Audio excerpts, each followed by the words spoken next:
Hello everybody, welcome back to my channel. Today I'm going to be talking about my top non-sci-fi and fantasy books of all time. I did another video recently ranking my top sci-fi and fantasy books, so I thought I would do another list talking about all the other books that I've read and loved.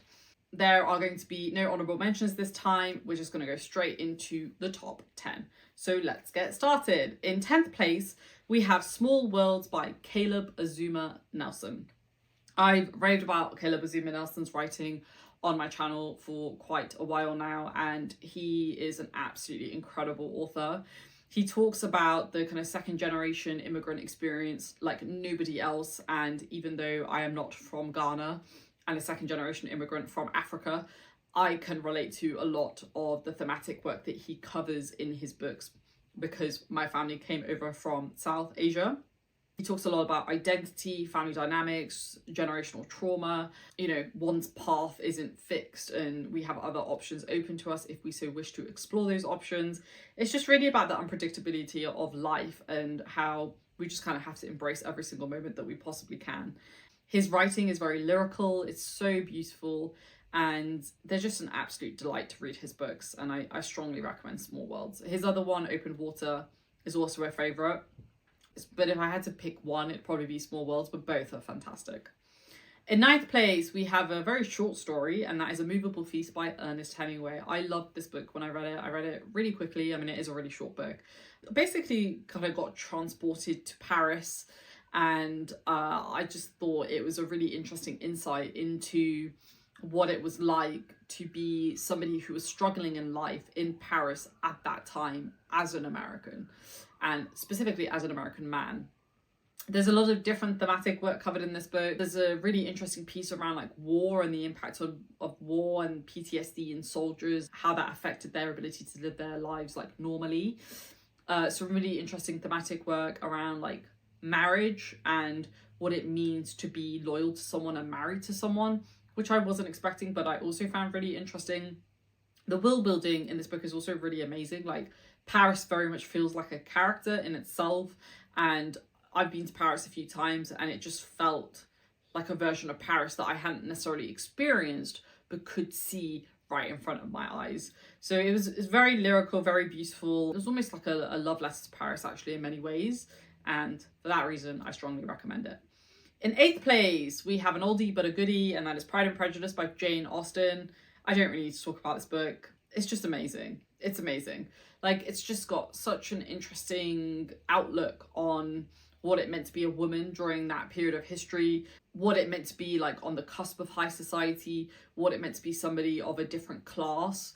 And I just think Austen also just has a really distinct authorial voice, and it's just such a fantastic read that I go back to every couple of years because I think the thematic work still resonates today, even though this book was written however many years ago that it was written. Really, really good, really amazing character work. I mean, obviously, Darcy is a lot of people's favourites, but I think Elizabeth Bennet is a really compelling character in herself. She can get a little bit preachy now and then, but I think she's a really compelling character that a lot of people can relate to. But I also think the secondary cast is really fantastic and distinct in their own way. Next up, we have The Sisters Brothers by Patrick DeWitt. This is a Western following two brothers as they are essentially looking for somebody. And it's set during a time where there was a lot of domestic strife. There was a lot of poverty and a lot of really tough times for a lot of really good people. And it's just ultimately a story about kind of brotherhood and family and loyalty and trust, kind of figuring out your own path separate from those things. And it's just such a beautifully written book. I remember reading it in like a day because it almost played like a movie in my head, if that makes sense. And I've read quite a few of DeWitt's other books, and this is a common theme in all of his books, and his writing is just really stellar, like really, really, really stellar. In 6th place, we have a contemporary book. I think this might actually be the only kind of real contemporary book that I have on this list. And that is Aristotle and Dante, Discover the Secrets of the Universe by Benjamin Syends.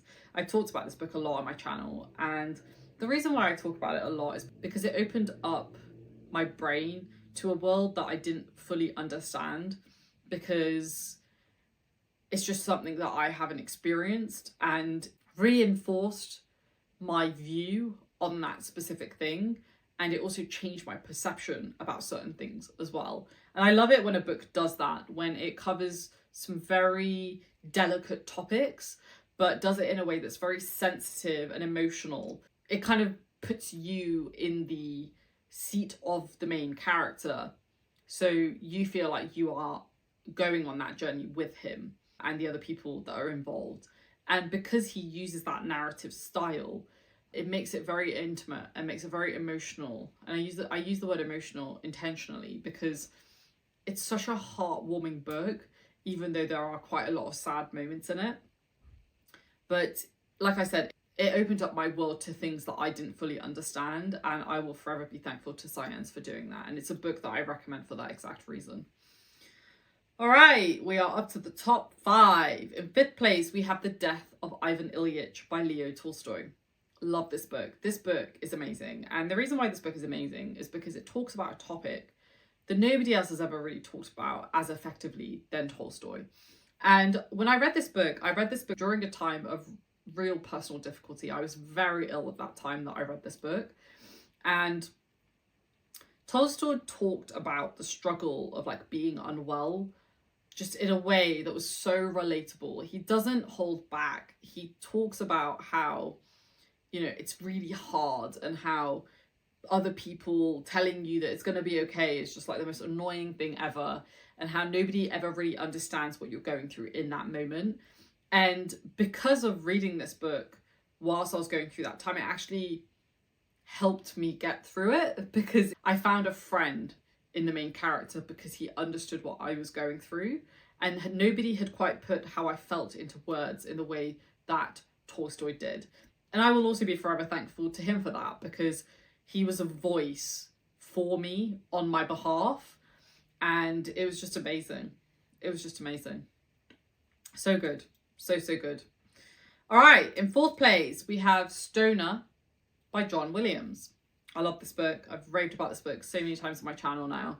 And it's just a really incredible story, a really heartfelt story, but also very emotional story about a man just living life, but like not really living it, just going through it. And I think depending on what you're like as a person, your own situation, you will take very different things from it. For me, it was very much a cautionary tale about how not to be, because Stoner is the antithesis of me in so many ways. We actually have a lot of the same characteristics. He's very curious, he's very kind of eager to learn, he likes reading, all of these things. So in some ways we have a lot of the same interests, but at the same time he's so passive, you know, he's so passive in so many ways, and that's just the complete antithesis of me. So it felt like I was reading Zara in a parallel universe, and not in a good way. So it was so good. So good. Lots of thematic work, again, around like discovering who you are, about sacrifice, about family, about relationships, about schooling as well. There was some really interesting things about education, and kind of how education is broken in many ways too, which I really loved. Yeah, it was just incredible. Still definitely one of those books that I'll still be thinking about in like 50 years for sure. All right, we're down to the top 3. I wonder if any of you have guessed what is in the top 3. There's going to be at least one that I know you will all know of, because I haven't mentioned it yet, but let's go. In 3rd place, we have East of Eden by John Steinbeck. This book is just about human struggle. It's about the struggle that normal, good people go through every single day to survive. And it's about family dynamics. It's about the American dream. It's about capitalism. It's about trying to find your place in a society that often is trying to keep you out. And it's just some of the most beautiful writing I have ever read. Steinbeck, without a doubt, is one of my favorite authors of all time. And it's just because he has a way of communicating humanity in such a brutal yet touching way. Nobody even touches his achievement in the way that he does it. Nobody. Like, I can say that with utter conviction, because there's just such a rawness to his books, and especially East of Eden, that I've just never read in any other book. And I think it's such a hard skill to do. And I think Steinbeck is honestly only one of maybe 2 or 3 people that can do it even barely well. And yet he does it exceptionally well. East of Eden is a book I still think about. It's a book I'm actually going to reread soon because I really want to reread it. It's been a few years since I've read it. But the fact that it's been like years since I read it and I still think about it just is a testament to how incredible this book is. So I strongly recommend it. In second place, we actually have a new entry, and that is Musashi by I.G. Yoshikawa. I love this book. I read this book earlier this year. I still think about it. I still think about Musashi, Miyamoto Musashi. It's just amazing. It's just a manual for how to live life. It's a manual for how to figure out your own path. You'll see a lot of common themes in all the books that I love. It's about finding your identity, finding the path specific to you. It's about shunning conformity, going against the grain, doing things that you want to do because you want to do them for the intrinsic purpose of doing it, not because you're going to get paid for it or it's going to, I don't know, make you look good in front of other people or any of that nonsense that society tells us we need to care about.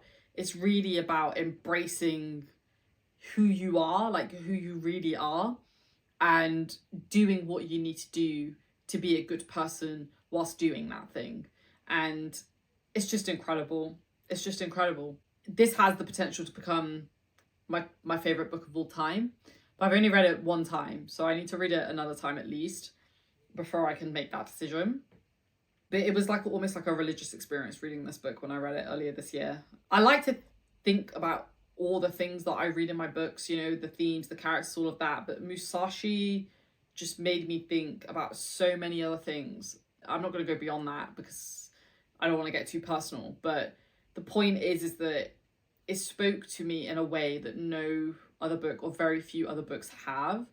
And it's just because it's a very spiritual book in many ways, and a certain type of person is going to really love that. It's very well written as well. Obviously, it's a translated book from Japanese, but the translation is really good. It's a really fun time as well. Like, it's very funny. You'll laugh out loud, you'll cry, you'll get angry. It does definitely meander in some places, which I think will put a lot of people off, but for me, it was perfect. I only wish we'd had more as a result.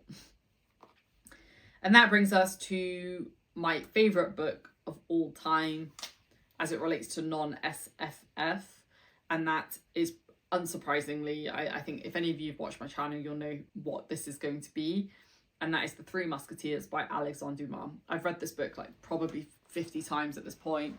I haven't done a reread this year yet, but I probably will at Christmas. It's got a bit of everything in it. It's got friendship, loyalty, finding your path, a bit of romance in it, women's role in society. It's got betrayal, politics, war, battles. It's literally got everything in it. And while it hasn't entirely aged well, and I talked about that in my review of it, or my why you should read of it, it's such an amazing book that just transcends time.